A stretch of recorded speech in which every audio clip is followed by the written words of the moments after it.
Hello, this is Jerry again. We're going to talk about what are the necessary documents required to buy real estate. The documents that control the purchase, sale, and ownership of real estate have some pretty unusual names. Most people are familiar with the deed to a property.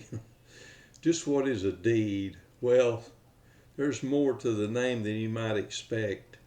The word deed can refer to warranty deed, deed of trust, security deed, and it may be called other names in some states. Basically, a deed is a local document that assigns ownership of a particular property to a person or persons, organization, business, partnership, or corporation. Before the ownership can be transferred on a deed for real estate, certain aspects of the state law must be followed before the ownership is legal. This is to protect the individual owners of property since this country was founded from citizens illegally having their property taken from them or being sold or traded without their consent. Some of the steps to having real estate transferred to another individual involve such things as consideration, that's another term for money. In other words, unless property is inherited, you cannot legally transfer ownership of a property to another individual without giving consideration. You cannot transfer real estate without recording the transaction through the county clerk's office where the property is located. Recording involves simply writing down the changes to ownership of the property in the county clerk's record book that is kept for every piece of property in that county. In fact, you can find out the owners of a particular piece of property for the last 100 years if you want to. It depends on the record keeping policies of the county clerk's office over the period of time you're interested in. In many cases, there were fires or other damages to the records over time that made them unusable or unreadable. Some people go nutty when they think they misplaced the deed to the property. Relax. The county where the property is located should have a copy of the recorded deed. If they don't, then you might have to make a few phone calls to the attorney or closing agent who handled the transaction and obtain a copy. If there is no copy, they would have to reconstruct a new deed for you based on documents located in the county clerk's office. If you hadn't learned anything else in this session, at the end of any real estate closing, remember to ask your attorney or closing agent this question: did you record the deed? This becomes even more important if you receive a deed in the mail from your attorney or title agent and you do not see any sort of seal, imprint, or marking on the document indicated it had been recorded by the county clerk's office. Often, some closing agents or sellers of real estate will simply mail you the deed and leave it up to you to record a document. They won't tell you this. If this happens, simply take the deed to the county clerk's office and get it recorded. This protects you from problems that should arise should you misplace the deed or other real estate papers. To make matters even more confusing, there are other documents just as important as the deed and we need to discuss. One of these is called a vendor's lien. A vendor's lien is simply a document that is attached to the warranty deed that indicates that the ownership of the property will only transfer if the vendor's lien is satisfied. The vendor is the seller who is to be paid a certain amount of money for the property. The word lien means obligation. Simply stated, the vendor's lien is just a monetary obligation you agreed to sign obligating you to pay to the seller a certain amount of money in order to transfer ownership of the property by putting your name on the deed once the obligation is paid. If you don't pay the full amount as instructed using the terms outlined in the vendor's lien, you cannot get ownership of the property.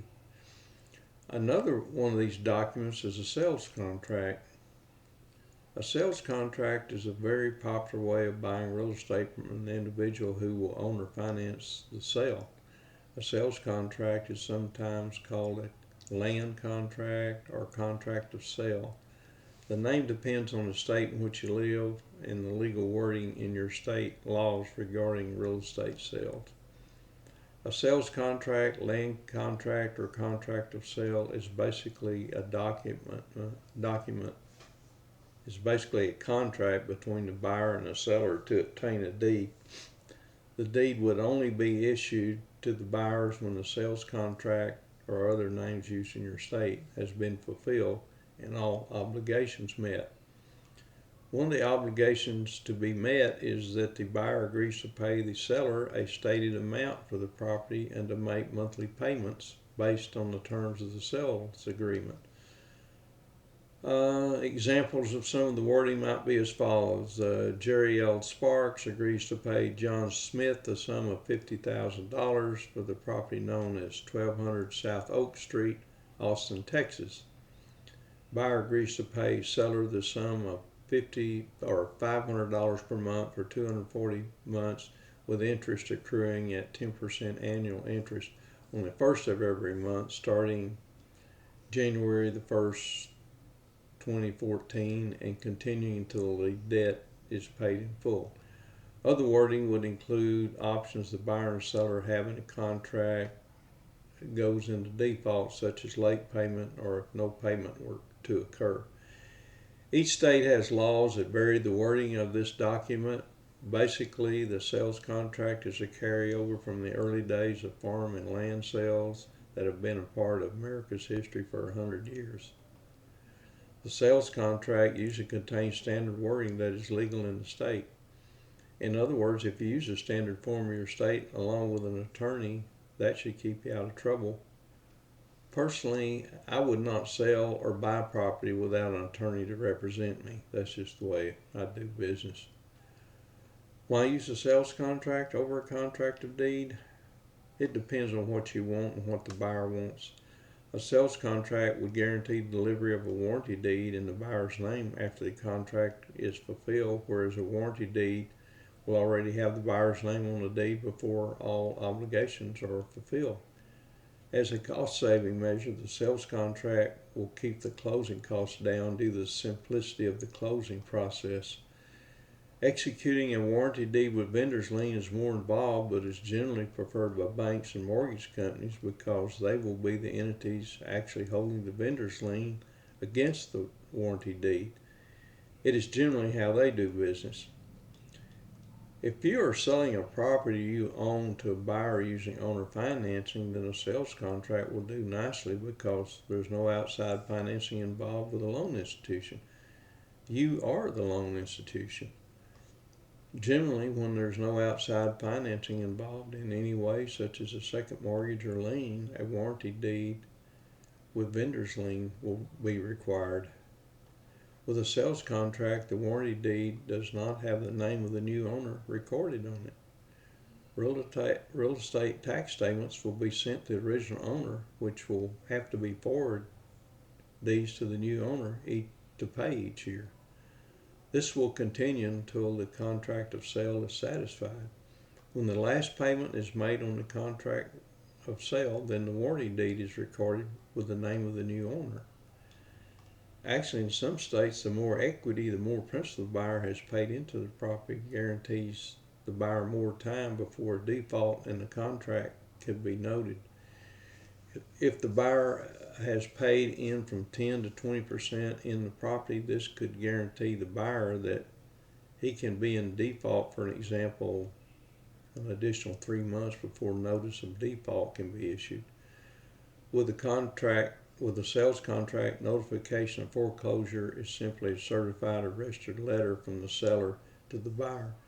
That contract is in default, and by a certain date, if the obligation is not met, the contract will be deemed null and void, and ownership of the property will remain with the seller. You see, the property ownership was never transferred because the obligations of the contract of sale were not fulfilled. Now, this is not the case for a warranty deed. If a warranty deed was issued, then it's a whole different ball game. The seller will have to go through foreclosure proceedings as outlined by state law. Normally, the property will be placed on public auction in the county seat where the property resides. It could be that the property will have to be auctioned off by a public announcement on the steps of the county courthouse on a prescribed day of the month. After being advertised as a public notice in the local newspaper, a county official will call out the legal address of the property and the property owner and ask for bids.